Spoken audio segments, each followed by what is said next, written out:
नमस्कार मित्रांनो, तुम्हा सर्वांचं माझ्या यूट्यूब चॅनलवर पुन्हा एकदा खूप खूप आणि मनापासून स्वागत आहे। आजच्या व्हिडिओमध्ये आपण बघूया पेन्शनधारकांसाठी मोठी आनंदाची बातमी।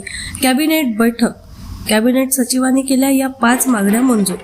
व्हिडिओला सुरुवात करण्याअगोदर तुम्हाला एक विनंती, चॅनलवर पहिल्यांदाच भेट देत असाल तर चॅनलला सबस्क्राइब करा आणि व्हिडिओला एक लाईक करायला विसरू नका। चला तर मग सुरू करूया आजच्या व्हिडिओला।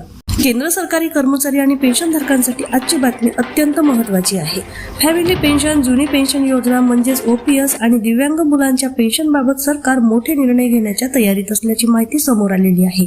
चला तर मग जाणून घेऊया संपूर्ण अपडेट। सर्वप्रथम मोठी मागणी करण्यात आली आहे ती म्हणजे विधवा सुनेलाही फॅमिली पेन्शनचा लाभ मिळावा।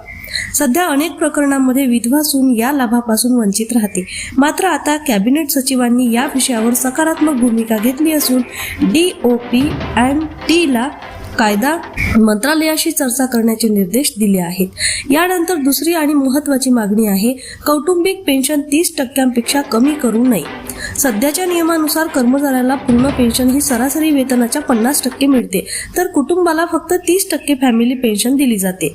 NCJCM ने सरकारकडे मागणी केली आहे की मृत कर्मचारी किंवा पेन्शनधारकांच्या कुटुंबाला किमान 30% पेन्शन हमखास मिळाली पाहिजे। सरकारने ही मागणी 8व्या वेतन आयोगाकडे पाठवण्याचे संकेत दिले आहेत। आता बघूया सर्वात चर्चेत असलेल्या विषयाबद्दल, ओपीएस म्हणजे जुनी पेन्शन योजना। कर्मचारी संघटनांनी मागणी केली आहे की ज्या पदाची भरती प्रक्रिया 22 डिसेंबर 2003 पूर्वी सुरू झाली होती त्या कर्मचाऱ्यांना जुनी पेन्शन योजना लागू करावी। विशेष म्हणजे कॉम्पॅशनेट अपॉइंटमेंट म्हणजेच अनुकंपा नियुक्तीधारकांनाही याचा फायदा मिळू शकतो।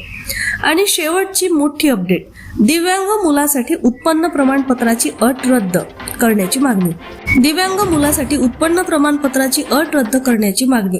कारण अनेक वेळा अधिकारी असे प्रमाणपत्र देत नसल्याने दिव्यांग मुले पेन्शन पासून वंचित राहतात। यावरही सरकारने सकारात्मक भूमिका घेत तपासणीचे आदेश दिले आहेत। जर हे सर्व प्रस्ताव मंजूर झाले तर लाखो कर्मचारी, पेन्शनधारक आणि त्यांच्या कुटुंबियांना मोठा दिलासा मिळू शकतो।